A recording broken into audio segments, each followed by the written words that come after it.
আসসালামু আলাইকুম বন্ধুরা, সবাই কেমন আছেন? আশা করি সবাই ভালো আছেন। ছাদে কমলা লেবু ধরেছে আমাদের, অনেক সুন্দর দেখতে,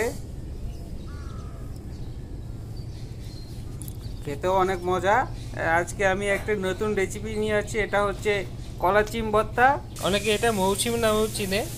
এটা যে ছাদের গাছ আছে, কলা চিমের গাছ হয়েছে, এই গাছ থেকে আমরা পারবো আজকে পেরে এটাকে ভর্তা করব। তার আগে দিকে এই যে সূর্য উঠে গেছে, সূর্য সকালে সূর্য উঠতেছে, দেখতে পাচ্ছেন, অনেক সুন্দর লাগলো দেখতে। এদিকে এই যে সিম ধরেছে,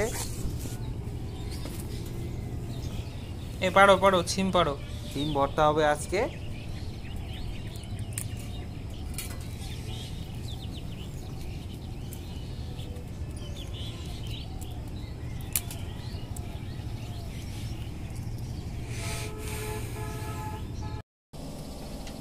আমরা দুটো চিম নিয়েছি, চিম ভর্তা হবে, খুব মজা লাগে এটা খেতে।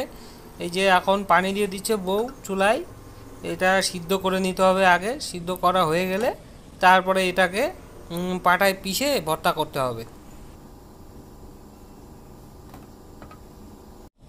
এখন বউ একটু দেখে নিচ্ছে এটা সিদ্ধ হয়েছে কিনা। এখনো সিদ্ধ হয়নি মনে হচ্ছে, একটু সময় রাখতে হবে। তো বন্ধুরা, এটা সিদ্ধ হয়ে গেছে, এখন নামিয়ে নিচ্ছি।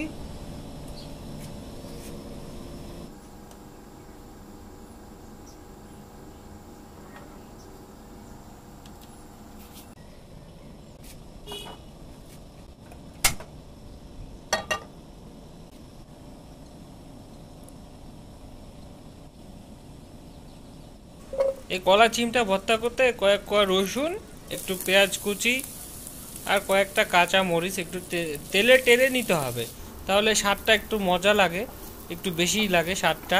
তো আপনারা ওইভাবে করে খেয়ে দেখবেন, খুবই মজা লাগবে দেখবেন। হ্যাঁ,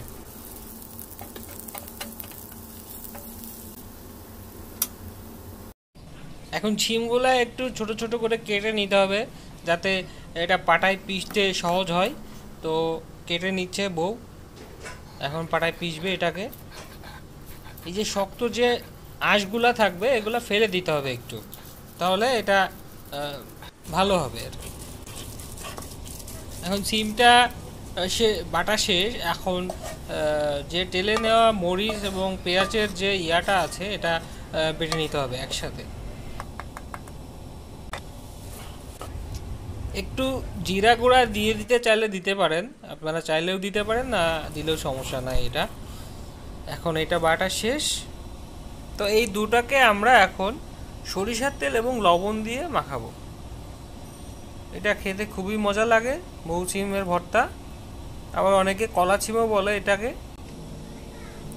এখন এটাতে একটু লবণ দিতে হবে আর একটু সরিষার তেল দিয়ে মাখিয়ে নিতে হবে। তো হয়ে গেল আমাদের চিম ভর্তা, এখন এটা খেতে হবে। তো এটাকে দেখতে খুবই সুন্দর হয়েছে, খেতেও খুবই মজা হবে আশা করি। তো আপনারা বাসায় অবশ্যই ট্রাই করবেন এবং আমাদেরকে কমেন্ট করে জানাবেন।